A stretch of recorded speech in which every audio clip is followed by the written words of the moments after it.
After being reborn, I finally decided to let Charlotte go. She was destined to shine on the stage, so I chose to hide abroad. She liked the prop master by her side, so I directly proposed to call off our engagement. In my previous life, I trapped her with a marriage contract that bound her for a lifetime. Until death, she never got to be openly together with Kevin, but it was only when I was lonely in the nursing home that I realized I had also been trapped for a lifetime. Chapter 1. After being reborn, the first thing I did was submit the application form that had been lying on my computer for a long time. The moment I saw the acceptance letter, I felt like I was living in another world. My mentor, who had been advising me all along, was pleased and said, "I previously encouraged you to pursue a PhD abroad. You said you couldn't go because your fiancé was working in North City, but now you've finally come to terms with it." Speaking of Charlotte, she was truly a gifted young woman. She came from a well-off family and had already achieved some success in her career at a young age. She was somewhat famous in the industry and was currently on an upward trajectory. As for me, apart from having good grades, I wasn't remarkable in any other aspect. If it weren't for the agreement our parents made when we were young, Charlotte and I would never have connected. My eyes were firm as I said, "Professor, this time I want to try to follow my own path." My mentor patted me and said, "Pursuing a PhD is long and lonely. You need to be mentally prepared. Even though it's long, it's not as long as my previous life. In my last life, I gave up the opportunity to pursue a PhD abroad. The Chan family was urging us to get married. Just a month after our marriage, she became pregnant. She didn't want to have the baby, saying it would affect her acting career. But I was so desperate to have a family that I took on all the major and minor household matters myself. From then on, I was trapped in family trivialities. Meanwhile, Charlotte felt her mission was accomplished and rarely returned home. She was busy with performances and rehearsals. Her fame was growing, and she was constantly traveling for work, but wherever she went, Kevin always stayed by her side as the prop master. Besides work, he also took care of her daily life. As for me, I was stuck with the Chan family, raising the child and taking care of the elderly. Our son grew up in a single-parent household, and I always felt he was very attached to me, until I saw him getting engaged to Kevin's niece. In the private room, he acted without any reservations, picking up his teacup and smiling broadly as he called out, "Dad, would you like some tea?" A month later, he confessed to me, his tone completely indifferent. He said, "Dad, Mom is a career-oriented woman. You, as a stay-at-home father, have already bound her for a lifetime. That's enough." He continued, "Men who reach your level are really pathetic. Mom has already given you face. You can't be so greedy and want everything." He felt that only Charlotte was bound by the marriage contract. As for me, I deserved to be a victim of family life, but why? When we were young, I asked for her consent. She agreed to the arranged marriage set by our elders. Because of that, I gave up my career and my dreams. She worked hard to build her career, while I tirelessly took care of the elderly. She was busy with performances and rehearsals, and I had to manage 3 meals a day for the whole family. At the toughest times, I was holding my son in one hand and a medical appointment slip in the other. I was running up and down alone, arranging doctor visits, buying medicine, and making payments for the elderly. By the age of 50, Charlotte's career was soaring, and she was achieving great success. Meanwhile, my social circle was shrinking, and life had me firmly trapped. At this point, everyone said I wasn't good enough for her. Everyone advised me to let go, and even my son, whom I raised single-handedly, felt that Kevin should be the one by her side, but I refused. In the last encounter with my son, we parted on bad terms. He left me standing on the street. As I slowly collapsed, watching his retreating figure, I felt immense regret. If I could do it all over again, I absolutely would never give up my own life. Chapter 2. Back to the present. After returning to the apartment, I put away the acceptance letter and turned to the kitchen to bake a tray of egg tarts. This apartment belongs to the Chan family. To accommodate my studies, Charlotte Chan and I live together here. On the calendar in the living room, I drew a big red circle. In half a month, I can leave here and live the life I've always wanted. Just after finishing the drawing, Charlotte came back. When the door opened, there were 2 figures behind her, a taller one and a smaller one, Kevin and his niece. Seeing me come to open the door, Kevin gave a seemingly cheerful smile. "Joel, Charlotte asked me to come upstairs and sit, adding another bit of trouble for you." The little girl was a regular visitor. Sensing the sweet aroma in the air, she eagerly ran into the kitchen and took desserts from the tray herself. 6 egg tarts, 2 each. They divided them happily, but there were none for me. When I came out of the kitchen, the 3 heads crowded towards me, chatting and laughing. Upon tasting an egg tart, the 3 of them simultaneously spat it out. "Uncle, it's so bitter."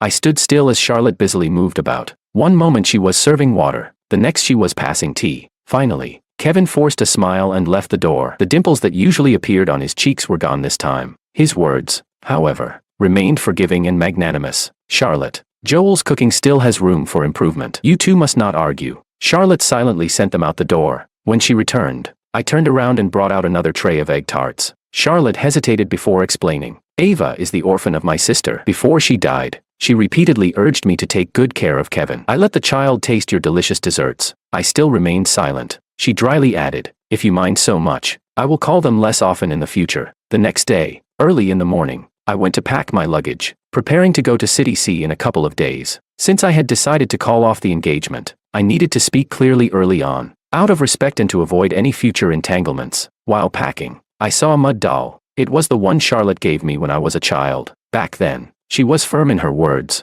and her chubby hands were full of mud spots. Joel, Mom said you'll be my husband when you grow up, so this is for you. The doll ended up in my suitcase. No longer needed the doll. No longer needed her. I got up and drew a big cross on the calendar in the living room. 14 days left, and I will leave here. That night, Charlotte came back very late. She looked at the food on the table as if nothing was wrong. I ate before coming back. A woman who steals food doesn't even know to wipe her mouth. After the last time, she knew that bringing Kevin back would make me angry, so she simply ate outside. Fortunately, I didn't cook her a meal either. After dinner, back in the room, I began to organize documents, making final preparations before school. Charlotte silently appeared behind me. I closed the laptop with my hand. What's wrong? She was silent for a moment before saying, the wedding planners and hotel people have contacted me. Can we set the date on September 1st? What a good date choice. Coinciding with my first day of school, I looked up directly at Charlotte, and 3 seconds later, she silently avoided my gaze. In my previous life, she handled the matters between me and him as if dealing with business affairs, dating, marriage, having children, supporting the family. From outsiders' perspectives, she did everything extremely well, but only I could feel her aloofness and coldness. It wasn't until before her death that I realized belatedly. Probably, she was dissatisfied with this marriage from the beginning, but in the end, only I withered away in this marriage. So I asked her, Charlotte, have you decided? She was stunned, not expecting me to ask like this. Then I heard the exact same answer as in my last life. She said, Joel, you are the only husband I acknowledge. This time, I didn't hesitate. I said, marriage is a big matter. We need to discuss it with our parents. The date isn't urgent. Let's wait a bit longer. She felt relieved and smiled, changing the topic. Still reading English literature so late? Don't get too tired. That was my enrollment assignment. In this life, I want to choose the path I didn't choose. I want to see how exciting Joel can live without Charlotte. On the third day, Charlotte woke up early. When I got up, there was a bowl of crab roe buns from Nanching on the table. They were my favorite. It was rare for her to try to please me, so I patiently awaited her move. Sure enough, Charlotte hesitated before speaking. Joel, I can't accompany you to your parents' house this time. Ava is sick, and Kevin can't manage on his own. Only then did I start eating. I hadn't yet figured out an excuse to prevent her from coming with me. Now it was perfect, a win-win situation for both of us. Seeing me nod in agreement, Charlotte hurriedly left the house. I glanced at the calendar on the wall. There were 13 days left. Today was the day to call off the engagement. The Chan parents were kind to me, but breaking off the engagement wasn't difficult. I just needed to tell them that Charlotte had a bright future and was about to soar to great heights. As for her and me,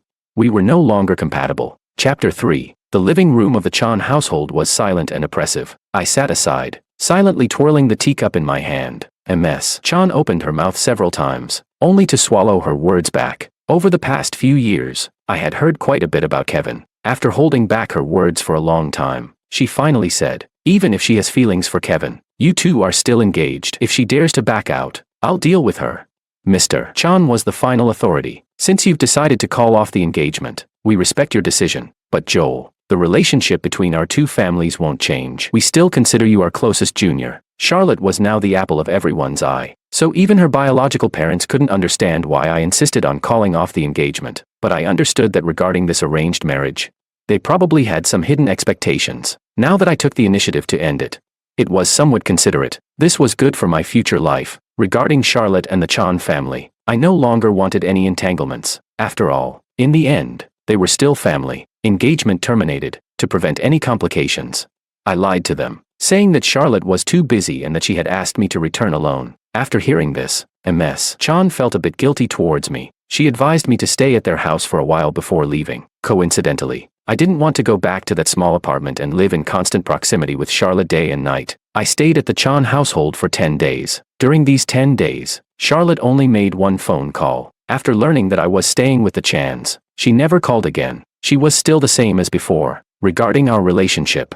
she maintained a businesslike demeanor, no concern, no loss of composure. Upon returning, the first thing I did was mark 10 big red crosses on the calendar. 4 days left. Only 4 days remained. I was carrying my luggage back home when I heard the door open. Charlotte stood outside the door, followed closely by Kevin and Ava. "You're back." Charlotte looked a bit surprised when she saw me. Kevin and Ava actually turned and entered my room. I frowned as I saw him naturally close the door to my room. The living room was a mess. Upon closer inspection, it was filled with my belongings. I looked at Charlotte. A hint of embarrassment flashed across her face. Kevin's house had a leak due to heavy rain a couple of days ago, so he's staying here temporarily for 2 days. I saw you weren't home and you didn't have much stuff, so I let him stay in your room for now. I hadn't even told her about calling off the engagement yet. The two of them were truly unabashed, facing my piercing gaze. Charlotte generously said, "You can move into my room first and sleep in my bedroom temporarily." As Charlotte spoke, she opened the door to her room. "Oh, by the way, where are the books from your room? Why are there so few things?"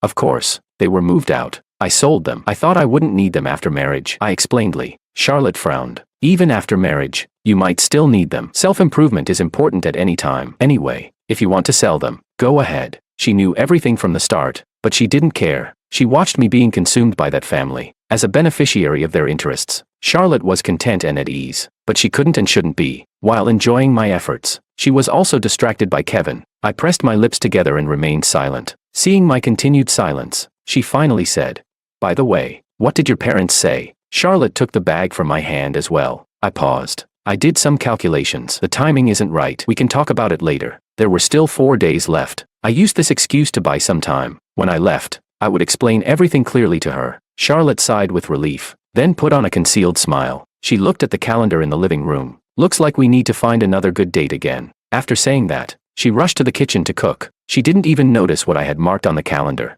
I looked at Charlotte's household registration book on the desk by the window. When I came to my senses and wanted to help, I heard the faint voices of 3 people outside. A man with a deep voice, a charming woman, and an adorable child. I silently sat down again. In reality, having already called off the engagement, living together was inappropriate, especially sharing the same room. But with only 4 days left, I couldn't find a suitable rental outside. After thinking it over, it seemed I could only eat a meal and then set up a temporary sleeping arrangement in the living room before bed. Chapter 4. Early the next morning, still half asleep, Ava was causing a loud commotion in the living room. Kevin not only ignored it but was also making clanging noises in the kitchen. Charlotte simply sat on the sofa, smiling as she watched the two of them. Perhaps this was the image of a happy family she had in her mind. I used the excuse of buying groceries and hurriedly left the house. As soon as I stepped outside, I took a deep breath. Why did Joel come back? Didn't you say you were going to visit your in-laws? My neighbor Susan saw me leave and approached me. Her words were filled with good-natured teasing.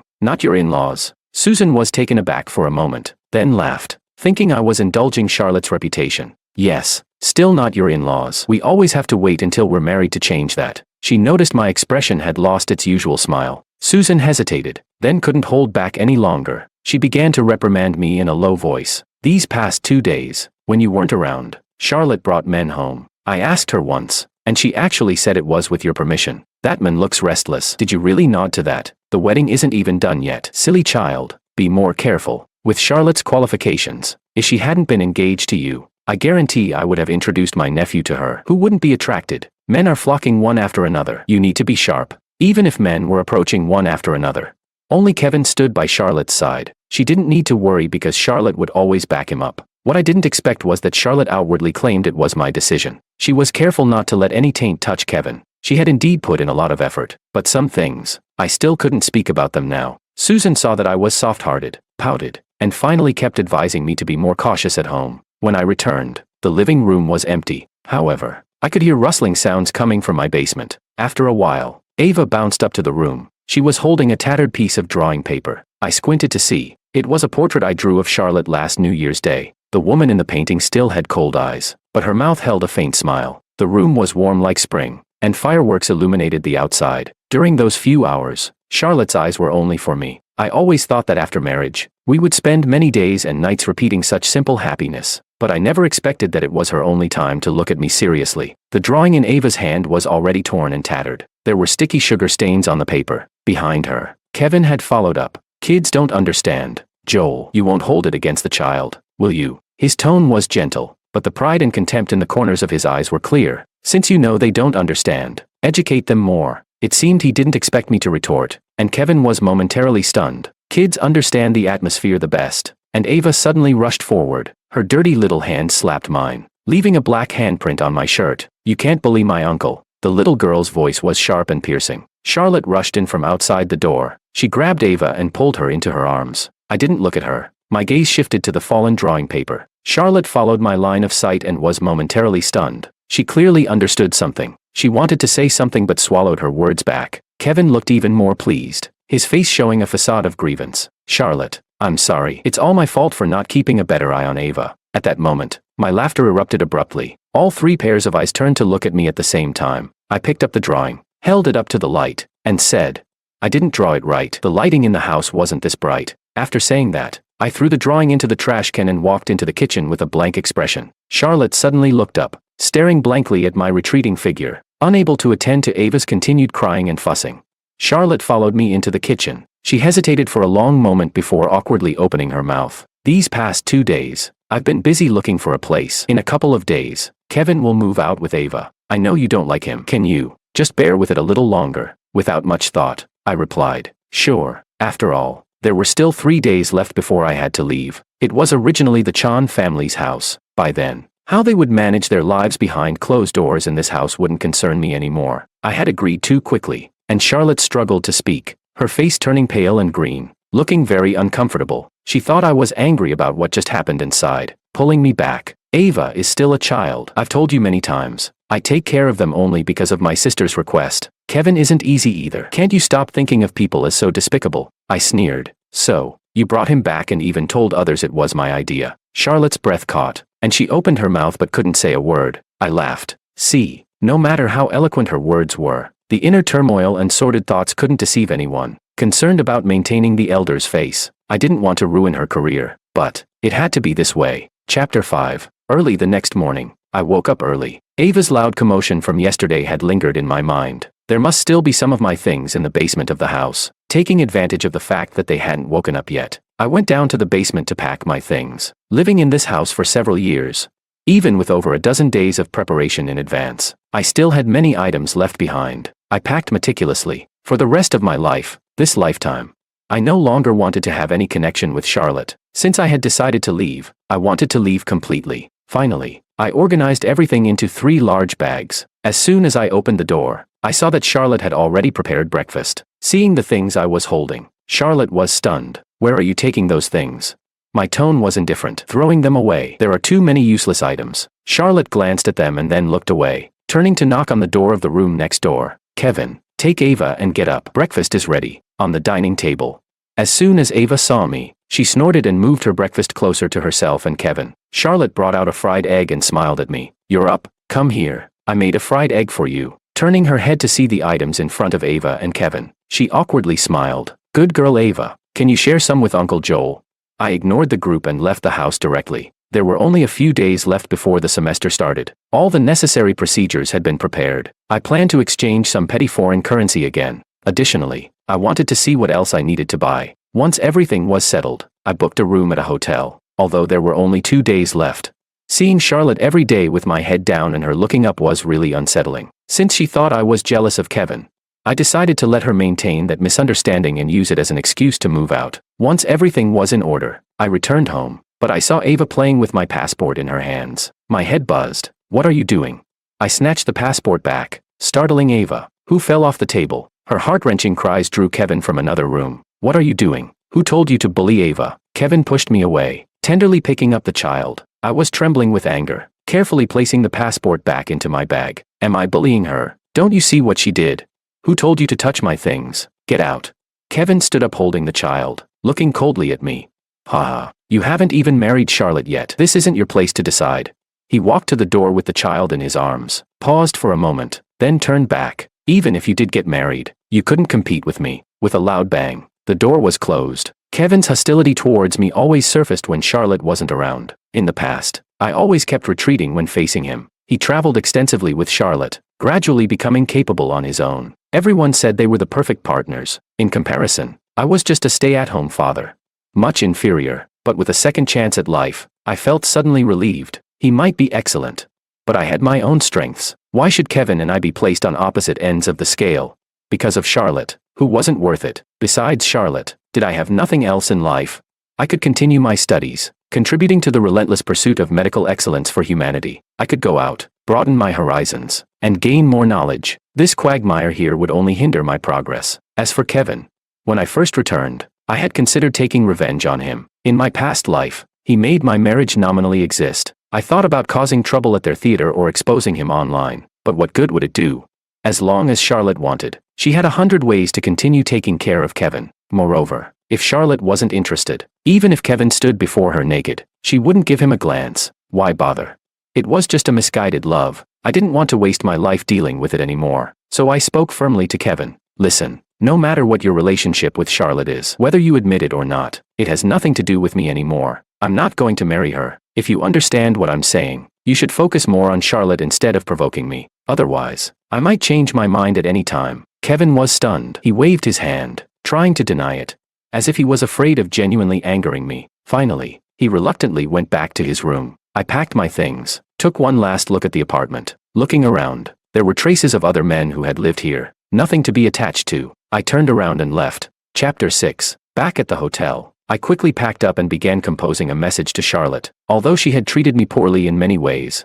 In this lifetime, up to this point, we didn't have any significant grievances. In our past life, we had mutually hindered each other, ending up in an unclear state. If possible, I still wanted to clarify things in this lifetime. In the message, I didn't mention where I was going. I simply told her that I had decided to continue pursuing my PhD in medicine. Regarding our engagement, she didn't want to marry me, and I didn't want to marry her either. So we would just let it go. From now on, we would each find our own happiness. Before I could send the message, there was a knock on the door. I opened it to find Charlotte standing outside. She looked out of breath, as if she had been running for a long time. Why are you here? She gasped a few breaths. I finally found you. I'm glad you're okay. I'm glad you're okay. I remained silent, thinking she was about to accuse me again. All right, don't be angry. Come back with me. Charlotte squeezed in, trying to help me pack. I turned off my phone screen with my hands behind my back, but her gaze shifted and landed on my passport on the table. Charlotte's expression changed drastically. Where are you going? I was taken aback, frustrated that I hadn't packed my things properly. In the afternoon, Ava was rummaging through my things. I was afraid she would damage them, so I took them out. Seeing my composed demeanor, Charlotte sighed with relief.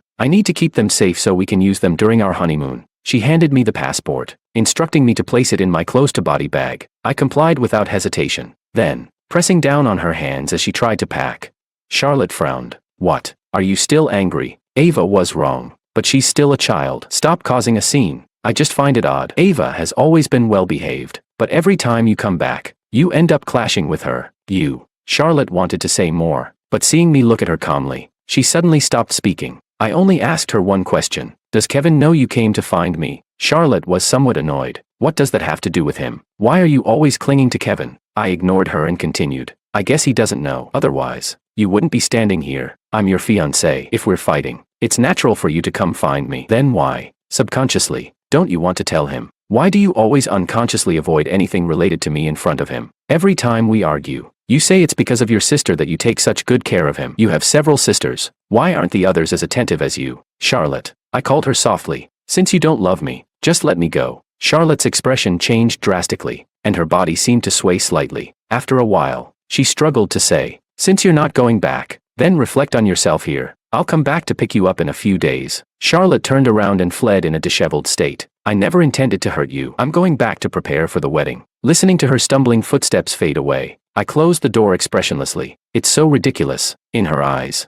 her willingness to prepare for the wedding, to marry me, was a great blessing. I should be deeply grateful. Chapter 7. After Charlotte left, I handled my check-in on my phone and then went out to have dinner with a close friend from school. After graduation, everyone went their separate ways, and by the time I returned, some people might be hard to see again. At the table, my closest friend hesitated before speaking. He knew some things about me and Charlotte. Joel, didn't you say you'd get married after graduation? Why are you going abroad to further your studies again?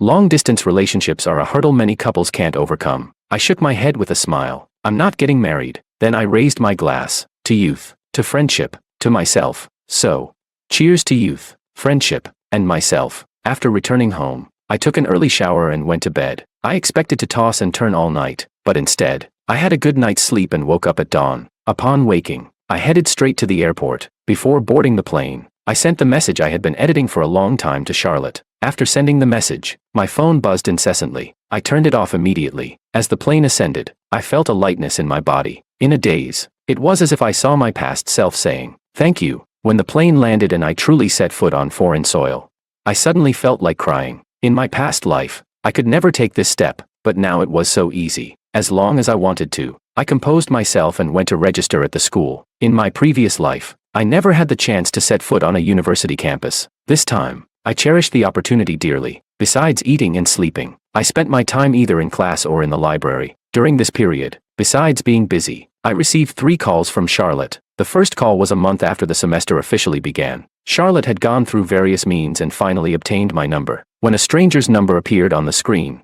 I had already guessed it was her. On the phone, Charlotte was very emotional. She said she didn't agree to break off the engagement. She said that in her heart, I had always been her husband. Half a minute later, I hung up the phone. The second call was 2 months into the semester. In the midst of a heavy snowfall, Charlotte's tired voice came through. She said she had arranged a house and a job for Kevin and had clearly told him that she wouldn't see him again. That day, I still listened quietly. Charlotte's last call was on Christmas. In the midst of a heavy snowfall, I spoke for the first time. I said, "Charlotte, the semester end exam results are out today. I got an A. At the beginning of the semester, I struggled with my studies, learning the language while attending classes and rushing to the lab to keep up with progress. The experiments weren't going well, facing endless failures. No one knew when I would achieve results." Charlotte listened attentively on the other end, her breathing shallow. Finally, I said, "But you know what, Charlotte, I'm very happy. I will never confine myself again." Charlotte's voice suddenly choked. Her tired voice echoed, "But I miss you." See, her subject was still I. She never cared about my emotional outlet, even in moments of reconciliation. After that call ended, I cried my heart out on the streets of the foreign city. No matter how hard I tried in my past life, I was hysterical, hateful, and regretful, but I never shed tears. I had almost forgotten what it felt like to cry. After wiping away my tears, I began to study even harder. In my second year of the PhD, I made a breakthrough in an experiment. Although the path from the experiment to clinical application was still long, only by persevering could thousands of patients benefit. Every late night, I would look up from the lab and see my peers still buried in their work, feeling an inexplicable drive supporting me. The feeling of fighting for an ideal was truly wonderful. Later, I heard from a classmate that Charlotte had gotten married. Her partner was Kevin. When my classmate explained, carefully considering my feelings, he said, "I heard Charlotte had been preparing for a performance in the city where you're studying. After Kevin found out, he went to cause trouble." I didn't hear the details, but the next day, the two of them were sleeping in the same bed. Charlotte stubbornly refused to agree, but she got pregnant. I didn't respond. In this lifetime, she still entered marriage out of responsibility, as a daughter, as a mother, but she never took on the responsibility of being a wife. At the end of the conversation, my classmate sighed. "When you went to school, I thought leaving Charlotte was your loss. Now I realize, men living their own lives truly shine. Joel, you're something we all admire now." 7 years later, I graduated with my PhD, returning to my homeland with a heap of research achievements. The rest of my life was filled with good times.